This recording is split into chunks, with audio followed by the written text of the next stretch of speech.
আসসালামু আলাইকুম ওরহমতুল্লাহি ওবরাকাতুহু। আশা করি আল্লাহ তাআলার অশেষ মেহেরবানিতে আপনারা সকলেই ভালো আছেন, আর আপনারা দেখছেন দিনের আলোর গল্প। শবে বরাতের গুরুত্ব ও ফজিলত সম্পর্কে বিস্তারিত আলোচনা।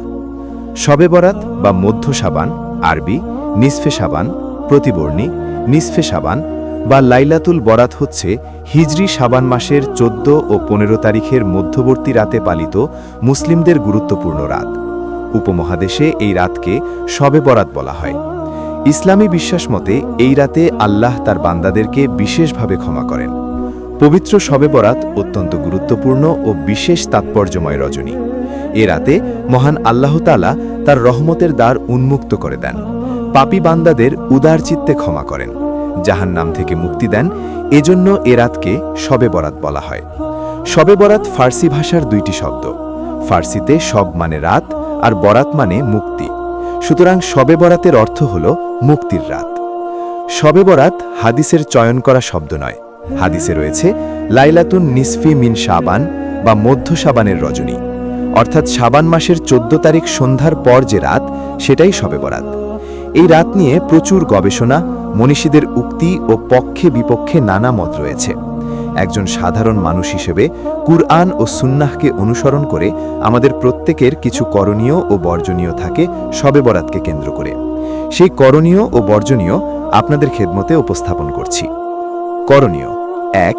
কুরআন হাদিস সম্পর্কে জ্ঞান অর্জন করার জন্য জোর প্রচেষ্টা চালানো, কেননা এটার মাধ্যমেই আমরা সব বিতর্কের অবসান ঘটিয়ে একটি সুন্দর সিদ্ধান্তে পৌঁছতে পারব। 2.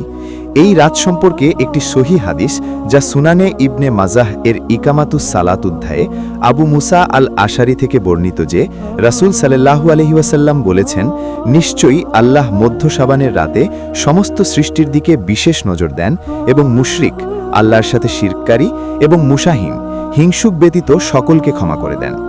এই হাদিসের আলোকে আমার করণীয় এই যে আমরা আমাদের জীবনের প্রতিটি দিনই হিংসা ও আল্লাহর সাথে শিরক করা থেকে বেঁচে থাকব। তবে যদি এ রাতে আমি ঘুমিয়েও থাকি, তবে আল্লাহ আমাদের ক্ষমা করে দেবেন। 3. এ রাতে যেমনভাবে আমরা ইবাদত করার জন্য বিশেষভাবে উদ্গ্রীব, আমাদের উচিত রাতের বরকতময় সময়ে ইবাদত করার জন্য উদ্গ্রীব হওয়া, কেননা প্রতিটি রাতেই একটি বিশেষ সময় আছে যখন আল্লাহ তাআলা আমাদের ডেকে ডেকে বলতে থাকেন যে কার কি দরকার সে যেন আমার কাছে চায়, আমি দেব। কে আছো ক্ষমা চাইবার, আমি মাফ করে দেব। কে আছে আমাকে ডাকবে, আমি তার ডাকে সাড়া দেব। আর তা হল প্রতি রাতের 1/3 শেষ অংশে, যা ফজর পর্যন্ত চলতে থাকে। হাদিসটি সহিহ মুসলিমের মুসাফিরের সালাত অধ্যায়ে হযরত আবু হুরায়রা থেকে বর্ণিত হয়েছে। সেই অর্থে প্রতিটি রাতই কিন্তু ভাগ্য পরিবর্তনের জন্য সুযোগ নিয়ে আসে, একথা আমরা অকপটে বলতে পারি। 4.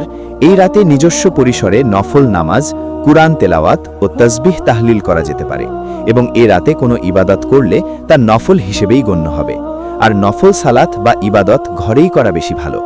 মসজিদে জড়ো হয়ে এটাকে আনুষ্ঠানিক রূপ দিলে তা অবশ্যই বিদাত বলে গণ্য হবে, যা একটি পাপ। তবে অবশ্যই কিছু সময় ঘুমাতে হবে, যেন ফজরের নামাজ জামায়াতে আদায় করতে পারি। যদি ঘুমের কারণে নামাজ বাদ পড়ে যায়, তবে তা রাত্রের ইবাদতের অর্জনকে ম্লান করে। 5. মূলত সবচেয়ে সেরা রাত হল রমজান মাসের শেষের 10 দিন। এই রাতকে যেন আমরা সেই সমস্ত রাত থেকে বেশি মর্যাদাপূর্ণ রাত না ভাবি, সেই দিকে খেয়াল রাখতে হবে। 6. এক কথায় দিনের জ্ঞান রাখতে হবে অবশ্যই, তবেই আমাদের জ্ঞান আমাদের এই রাতে করণীয় সম্পর্কে আমাদের আমল করতে বেশি উৎসাহিত করবে। পাশাপাশি বর্জনীয় বিষয়গুলোও আমাদের সামনে চলে আসবে। বর্জনীয়: 1. মসজিদে জড়ো হয়ে আনুষ্ঠানিকভাবে দোয়া করা, ভিড় করা, এক কথায় আনুষ্ঠানিক সকল কাজ এ রাতে অবশ্যই বর্জন করা উচিত। 2.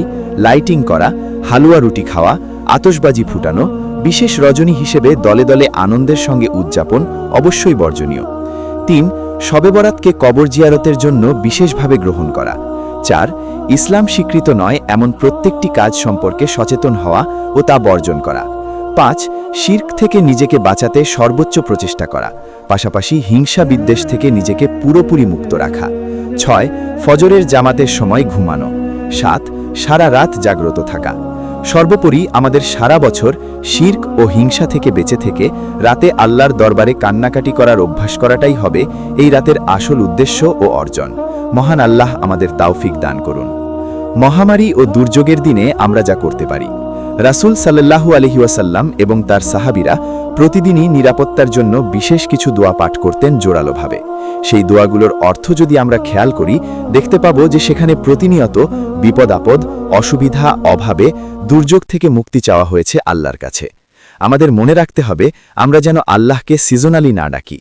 প্রতি মুহূর্তে, ক্ষণে, দিনে তাকে ডাকতে হবে, সেই চেতনা আমাদের জাগ্রত হোক।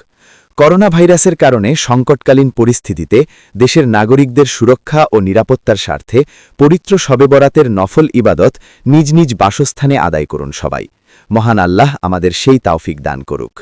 আমিন।